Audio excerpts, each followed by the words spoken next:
നമസ്കാരം. പ്രവാസി മലയാളിയിലേക്ക് സ്വാഗതം. കടുത്ത തീരുമാനങ്ങളാണ് സൗദി അറേബ്യ നടപ്പിലാക്കുന്നത്. പ്രവാസികളെ ആശങ്കപ്പെടുത്തുന്ന റിപ്പോർട്ടുകളാണ് പുറത്തുവരുന്നത്. അതായത് സൗദി തൊഴിൽ വിപണിയിൽ വിദേശ തൊഴിലാളികളുടെ എണ്ണം ഗണ്യമായി കുറയുന്നു എന്നുള്ള റിപ്പോർട്ടുകളാണ് പുറത്തുവരുന്നത്. 2018 ആദ്യം മുതൽ കഴിഞ്ഞ വർഷം മൂന്നാം പാദത്തിന്റെ അവസാനം വരെയുള്ള 45 മാസ കാലയളവിനുള്ളിൽ മൊത്തം 1.05 ദശലക്ഷം സ്ത്രീ പുരുഷ വിദേശ തൊഴിലാളികൾ സൗദി തൊഴിൽ വിപണി വിട്ടതായാണ് കണക്കുകൾ ചൂണ്ടിക്കാണിക്കുന്നത്.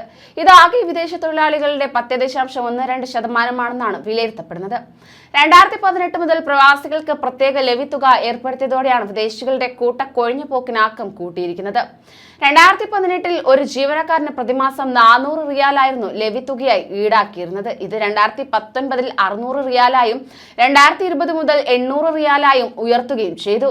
ലെവി തുക ചുമത്തുന്നതിന് മുമ്പ് 2017 അവസാനത്തോടെ തന്നെ വിദേശ തൊഴിലാളികളുടെ എണ്ണം 10.42 ദശലക്ഷമായിരുന്നുവെങ്കിൽ 2021 മൂന്നാം പാദത്തിന്റെ അവസാനത്തോടെ ഇത് ഏകദേശം 9.36 ദശലക്ഷമായാണ് കുറഞ്ഞിരിക്കുന്നത്.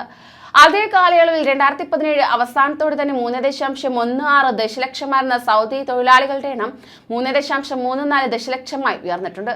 പുരുഷന്മാരും സ്ത്രീകളും അടങ്ങിയ ഏകദേശം 1,79,000 സൗദി സ്വദേശികളുടെ ബലത്തിൽ 5.66% വർധനമാണ് ഈ മേഖലയിൽ സംഭവിച്ചിരിക്കുന്നത്. ജനറൽ ഓർഗനൈസേഷൻ ഫോർ സോഷ്യൽ ഇൻഷുറൻസിന്റെ നിയമങ്ങൾക്കും നിയന്ത്രണങ്ങൾക്കും വിധേയരായ സൗദി സ്വദേശികളുടെ എണ്ണം ഇതേ കാലയളവിൽ 7.73% വർദ്ധിച്ചു. 1,53,000-ലധികം സൗദി തൊഴിലാളികളാണ് ഇതിലൂടെ ജോലിയിൽ പ്രവേശിച്ചിരിക്കുന്നത്. ഈ സംവിധാനത്തിന് വിധേയരായ ആകെ തൊഴിലാളികളുടെ എണ്ണം ഏകദേശം 2.14 ദശലക്ഷമായാണ് ഉയർന്നത്. സിവിൽ സർവീസ് നിയമത്തിന് വിധേയരായ സൗദി സ്വദേശികളുടെ എണ്ണം ഏകദേശം 26,000-ആയാണ് വർദ്ധിച്ചിരിക്കുന്നത്. അവരുടെ ആകെ എണ്ണം 1.21 ദശലക്ഷമാണ്. അതായത് 2% വർധനമാണ് രേഖപ്പെടുത്തിയിട്ടുള്ളത്.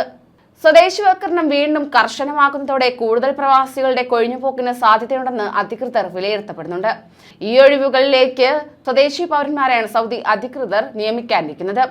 അതേസമയം കുവൈറ്റിലും സമാന സ്ഥിതി തന്നെയാണ് കാണുവാൻ സാധിക്കുന്നത്.